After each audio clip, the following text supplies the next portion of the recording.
Abraham Lincoln, 1865. On April 14, 1865, Abraham Lincoln sat watching a comedy at Ford's Theater with his wife, Mary.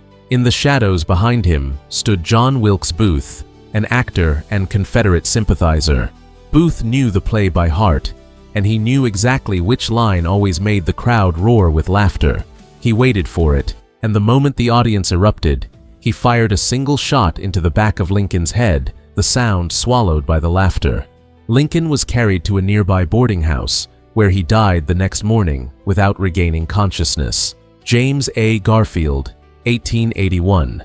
Garfield was shot in July 1881, but the bullet missed every vital organ. He should have survived easily. Instead, his doctors killed him. For 79 days, physicians who didn't believe in germ theory repeatedly probed his wound with unwashed fingers, turning it into a deep, infected tunnel. They even brought in Alexander Graham Bell with a crude metal detector to find the bullet, but it kept malfunctioning, thrown off by the steel springs in Garfield's own mattress. The bullet was never found. Garfield died of the infection his doctors caused, not the gunshot itself. William McKinley, 1901. In September 1901, an anarchist named Leon Czolgosz waited in a handshake line at a public event, his hand wrapped in a white handkerchief as if injured. Hidden underneath was a loaded revolver. When McKinley reached out, Czolgosz fired twice through the cloth. Doctors removed one bullet but never found the second. An infection spread through his stomach and pancreas. McKinley died days later. His killer was executed just 45 days after the shooting. George Washington, 1799. 2 days before his death, Washington rode for hours through freezing rain, then refused to change out of his soaked clothes. He developed a severe throat infection, and his doctors responded the way medicine did in 1799, bloodletting. In just 12 hours, 3 physicians drained nearly half of his total blood volume. Struggling to breathe and now in shock from blood loss, George Washington died on December 14, 1799, arguably killed by the treatment meant to save him. Franklin D. Roosevelt, 1945. On April 12, 1945, Roosevelt was sitting for a portrait at his retreat in Georgia when he suddenly said, "I have a terrific headache." His final words. He collapsed from a massive brain hemorrhage and died hours later, just weeks before the war in Europe ended. The portrait being painted that day was never finished. His face complete, the rest of the canvas left blank. William Henry Harrison, 1841.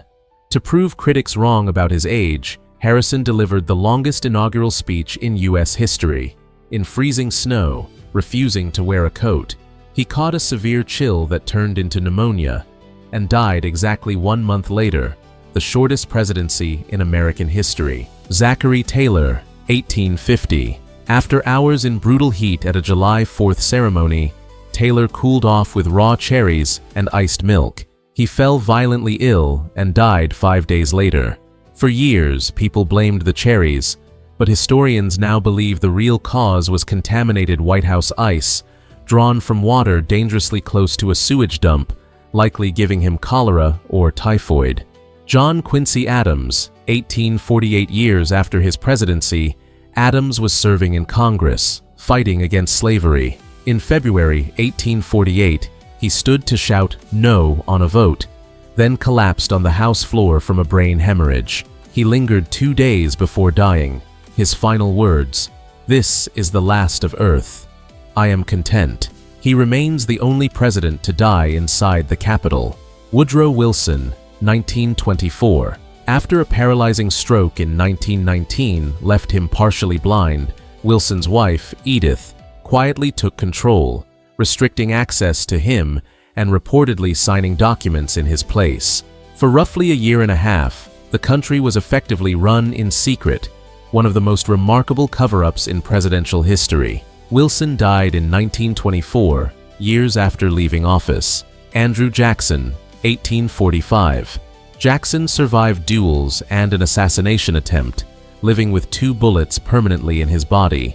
He eventually died of edema and heart failure. At his funeral, his African gray parrot Pole, who had picked up every curse word Jackson ever used in private, suddenly began screaming profanities at the mourners and had to be carried out of the church. If you enjoyed this, subscribe for more stories like this and drop your suggestions for the next one in the comments.